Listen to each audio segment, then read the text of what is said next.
একটা গ্রাম আমার নাম যার জটেশ্বর, মাথার উপর আছেন বসে ভোলে বাবা মহেশ্বর। জটেশ্বরের মাঝে আমি ছোট একটা পোলা, দেখতে আমি খারাপ হইল মনটা আমার খোলা।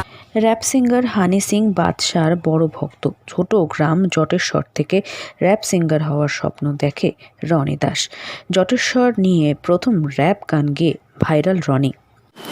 এই গানটা অ্যাকচুয়ালি আমি প্রথমত র্যাপ গান করার ইচ্ছে হলো আমার। প্রথমত আমি লিখতে ভালোবাসি, এক নম্বর কথা। তো ওই লেখার থ্রুতেই ছোট ছোট কবিতা গান এইসব নিয়ে লিখতে লিখতে মাথায় আসলো যে বর্তমানে র্যাপ গান ভালোই চলছে। তো আমিও এই কবিতাগুলোকে র্যাপ গানে কনভার্ট করে র্যাপ গান তৈরি করি। হিন্দি ইংরেজি র্যাপ গান শুনতে ছোট থেকেই ভালোবাসে রনি দাস। অবসর সময়ে নিজেও কবিতা লিখে থাকে। জটেশ্বর নিয়ে 1 বছর আগে একটা কবিতা লিখেছিল রনি।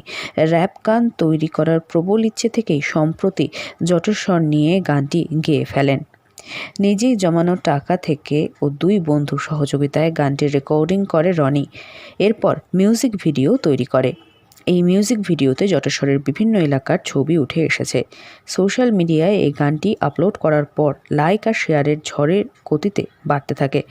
এই বিষয়ে রনি দাস জানান, ছোট এলাকাতে র্যাপ গান কেউই শোনেননি, তবে যুব সমাজের কাছে র্যাপ গান জনপ্রিয়। কিশোররাও শোনে। একটু আলাদা ভাবনা থেকেই র্যাপ গানের মিউজিক ভিডিও তৈরির ভাবনা তার। বাংলা র্যাপ গেয়ে রাতারাতি বিখ্যাত আলিপুরদুয়ারের ফালাকাটা ব্লকের জটেশ্বরের ছেলে রনি দাস।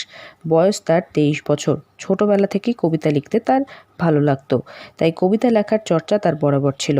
তারপর নিজের লেখা কবিতাগুলোকে ছন্দে ফেলে চর্চা শুরু করেন র্যাপ গানের। তারপরেই কেল্লাফতে। ইতিমধ্যে তার ভিডিও সোশ্যাল মিডিয়ায় ভাইরাল হয়েছে। কয়েক হাজার লোক তার ভিডিও দেখে তাকে বাহবাও দিয়েছেন।